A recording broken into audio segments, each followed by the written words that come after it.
যে এরা এই গুনাহ কিছু দেয় না, গুনাহ নিয়ে যায়, জীবন নষ্ট করে, যৌবন নষ্ট করে, শরীরের সক্ষমতা নষ্ট করে, যৌবনের শক্তি নষ্ট করে। প্রতিটা উলঙ্গ ছবি, প্রতিটা নর্তকীর নাচ, প্রতিটা জেনা ব্যভিচারের দৃশ্য, প্রতিটা মেয়ের পিছনে ঘোরা, প্রতিটা অবৈধ প্রেমের স্বপ্ন দেখা, এটা যৌবন নষ্ট করে, যৌবনের শক্তি নষ্ট করে। যার ফলে আমি তো প্রতিদিন বলি, আমার স্পষ্ট অসংখ্য যুবক এই অপাত্রে নিজের যৌবন নষ্ট করার কারণে, অসভ্য জেনা ব্যভিচার আর উলঙ্গ ছবির দৃশ্য দেখার কারণে অল্প সময় ব্যবধানে তাগরা জওয়ান, কিন্তু একটু পর পর ফ্যান আলগি দেয়, ফ্যান টানে। বুঝেন নাই? প্যান্ট টানে কেন? প্যান্ট পরে যায়, যে প্যান্ট পরে যায়। আলহামদুলিল্লাহ, কোন আলেমে দিন, কোন মাদ্রাসার তালেবে এলেম কোন দিন পায়জামা টানে না।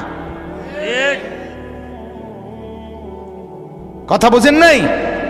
হ্যাঁ, গুনাহ, নাফরমানি, উলঙ্গপনা, বেহায়াপনা তার যৌবন শেষ করে দিছে, শরীরের সক্ষমতা নষ্ট করে দিছে,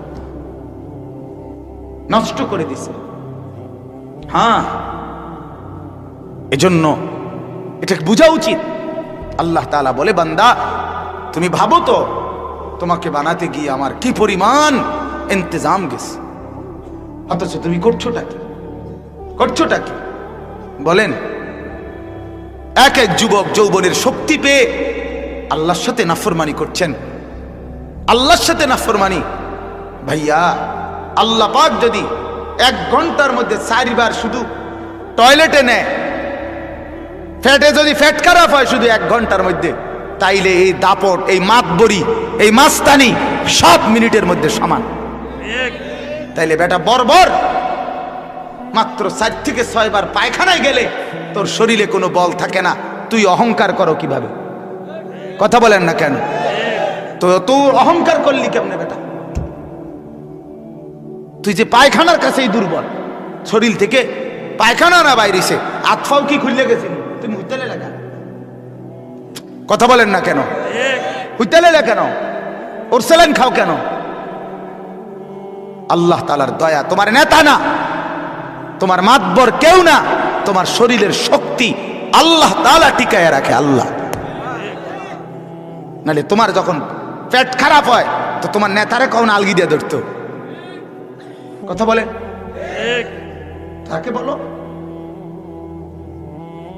অতএব আল্লাহকে চেনা উচিত। যেটুকু সক্ষমতা, যেটুকু সুস্থতা, যেটুকু সবল, আর আল্লাহর দেওয়া।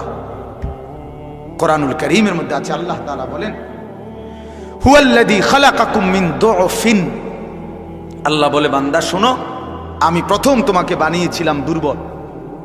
মায়ের পেট থেকে যখন তুমি বের হয়েছ, তুলতুলে নরম ছিলা, হাত পাও, চোখ, নাক, কান নরম ছিল তোমার।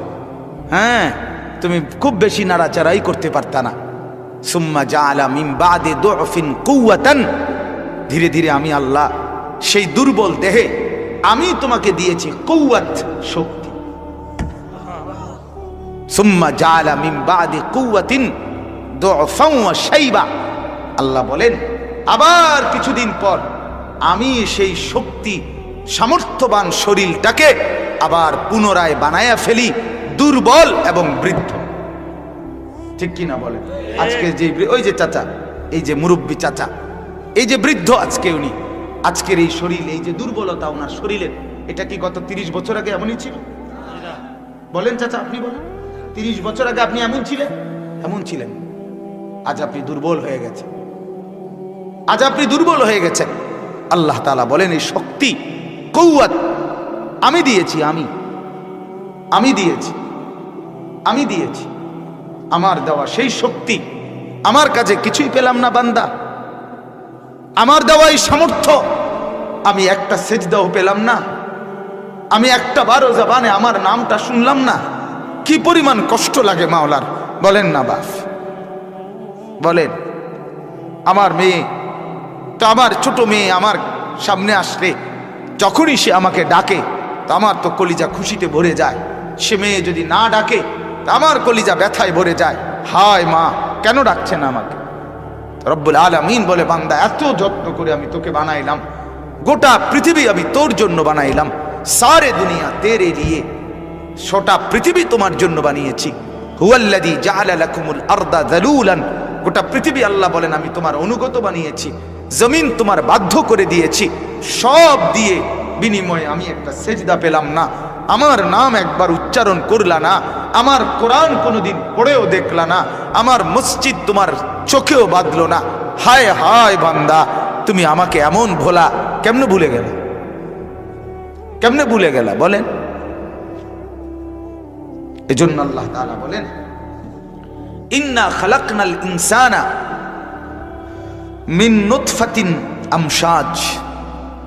তাইলে এবার আবারও আসেন ওই কথা, আল্লাহ বলেন একেবারে শুরুর থেকে গোটা পৃথিবীর বিভিন্ন জায়গায় তোমার সৃষ্টির উপাদান আমি আল্লাহ তাআলা তৈরি করে সাজিয়ে, সেখান থেকে বীর্যের ফোঁটায় রূপান্তরিত করে, সেখান থেকে মায়ের পেটে ধীরে ধীরে পর্যায়ক্রমিক স্তর পরিবর্তন করে এরপরে তোমাকে আমি আল্লাহ মানুষ বানিয়ে পৃথিবীতে মায়ের পেট থেকে বের করেছি। এখন আল্লাহকে যদি বলি মাওলা, এই এত বড় বিস্তীর্ণ ব্যবস্থাপনা করে আপনি আমাকে পৃথিবীতে কেন পাঠাইলেন, কেন বানাইলেন? তো আল্লাহ তাআলা নিজে বলেন নাবতালিহি, আমি তোমাকে দুনিয়ায় পাঠিয়েছি পরীক্ষা করার জন্য। কি করার জন্য বলেন?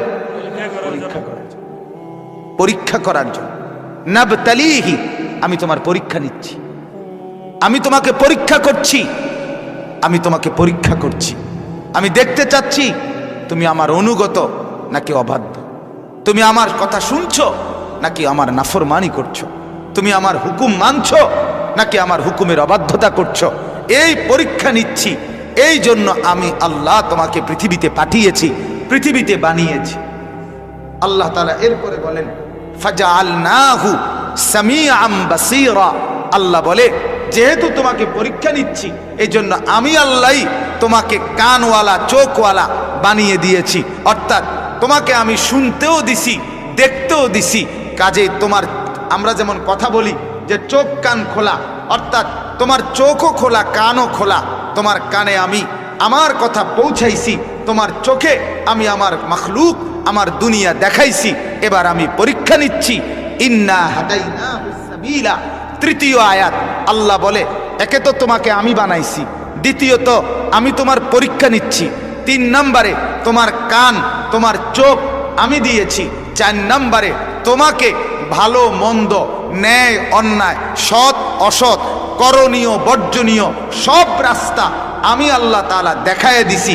কখনো নবীর মাধ্যমে, কখনো রসুলের মাধ্যমে, কখনো সাহাবীর মাধ্যমে, কখনো তাবেঈর মাধ্যমে, কখনো উলামায়ে কেরামের মাধ্যমে, মুহাদ্দিসিন, মুফাসসিরিন, ওয়াইজ, বক্তা, ইমাম, খতিব, আউলিয়া, বুজুর্গ, আমার আসমানি কিতাব, হাজারো মাধ্যমে আমি আল্লাহ আলোর পথ, অন্ধকারের পথ, হকের পথ, নাহকের পথ, যৌক্তিক পথ, অযৌক্তিক পথ সব আমি আল্লাহ তাআলা তোমার জন্য খুলে দিয়েছি।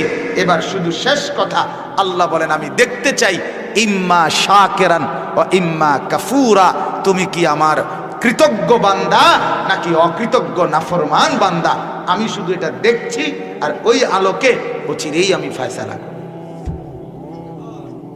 এই শেষ আয়াত। আমি দেখতেছি তোমার হালাত। দেখেন এখানে কয়েকটা কথা বলছে আল্লাহ। 1 নাম্বার, আমি তোমাকে বানিয়েছি।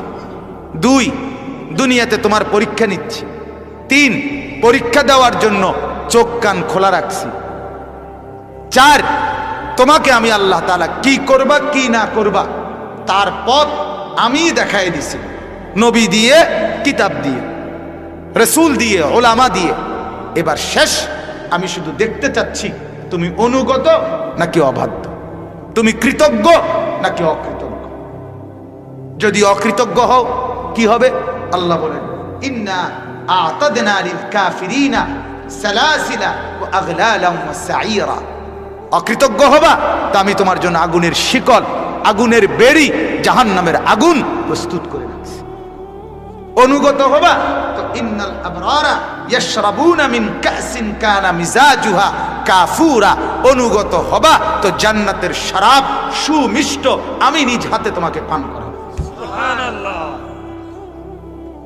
এবার তুমি ফয়সালা নাও। এবার তুমি ফয়সালা নাও। কোনোভাবে আমি আল্লাহকে তুমি কোনো যুক্তিতে আটকাইবার কোনো সুযোগ নেই। এক, তুমি বলতে পারবা না আল্লাহ আপনি আমাকে কেন পাঠাইছেন আমি জানি নাই। আল্লাহ বলেন আমি এই যে বললাম পরীক্ষা নেওয়ার জন্য পাঠাইছি। দুই, তুমি বলতে পারবা না পরীক্ষা তো নিছেন কিন্তু আমি তো কিছু বুঝি না। আল্লাহ বলে না, কানও খোলা রাখছি, চোখও খোলা রাখছি, সব বুঝার মতো যোগ্যতা আমি তোমাকে দিয়েছি। তিন, বুঝি তো ঠিক আছে কিন্তু কোনটা সঠিক কোনটা বেঠিক এটা কি আমি নিজে নিজেই বুঝতাম? আল্লাহ বলে না, ইন্না হাদাইনাহুস সাবিলা, আমি পথ দেখায় দিছি নবীর মাধ্যমে, রাসূলের মাধ্যমে, কিতাবের মাধ্যমে, কোরআনের মাধ্যমে, আউলিয়ার মাধ্যমে, বুজুর্গদের মাধ্যমে, ওলামাদের মাধ্যমে।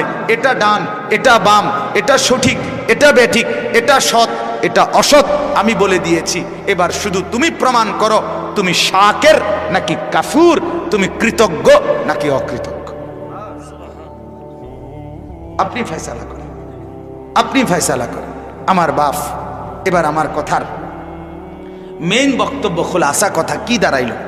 খোলাসা কথা এই দাঁড়াইল, আমরা প্রত্যেকেই বুঝছি আমাকে আল্লাহ তাআলা মানুষ হিসাবে পৃথিবীতে যে পাঠাইলেন, এই পুরা ব্যবস্থাপনাটা আমার মায়েরও কৃতিত্ব না, আমার বাবারও কৃতিত্ব না, আল্লাহ পাকের একমাত্র ক্ষমতা, আল্লাহর ইচ্ছা।